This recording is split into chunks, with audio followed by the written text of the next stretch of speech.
যে ফজরের নামাজ পড়ে না সে মুনাফিক, যে এশার নামাজ পড়ে না সে মুনাফিক।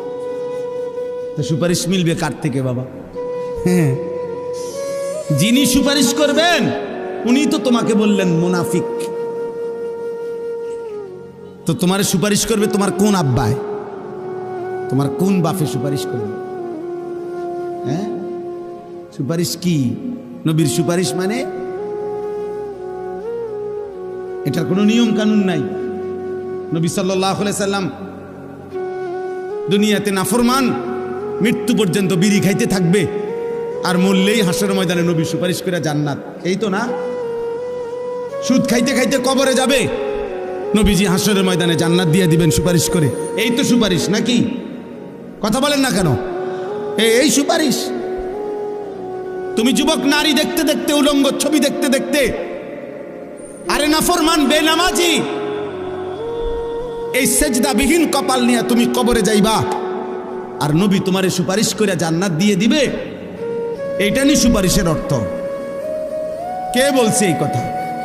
কোনো নিয়ম কানুন নাই, কোনো কাগজপত্র নাই, কোনো ফাইলপত্র নাই।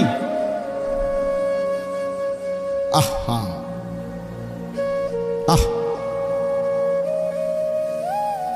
ধোকা দিছে অনেকের, যে কতক্ষণ ডুললে আর গজল গাইলে আর দুইয়ান দুইয়ান জিলাফি খাইলে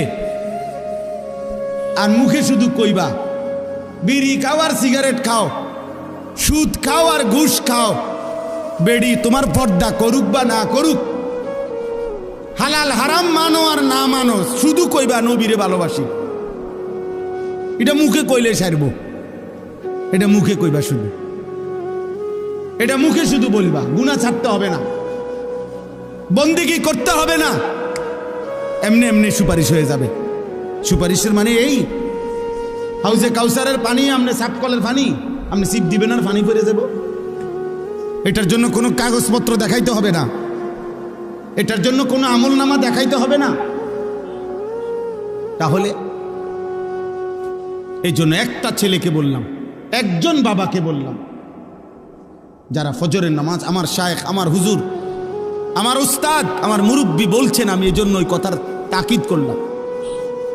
ফজরের নামাজ মুমিনের নামাজ, ফজরের নামাজ দ্বারা, প্রিয় ভাই ছেলেরা, বাবা শোনো বাপ, এটা কঠিন কিছু না, মোটেই কঠিন কিছু না। 4 রাকাত নামাজ কঠিন না, একটা মোবাইলে অ্যালার্ম দিয়ে রাখলেও উঠা যায়।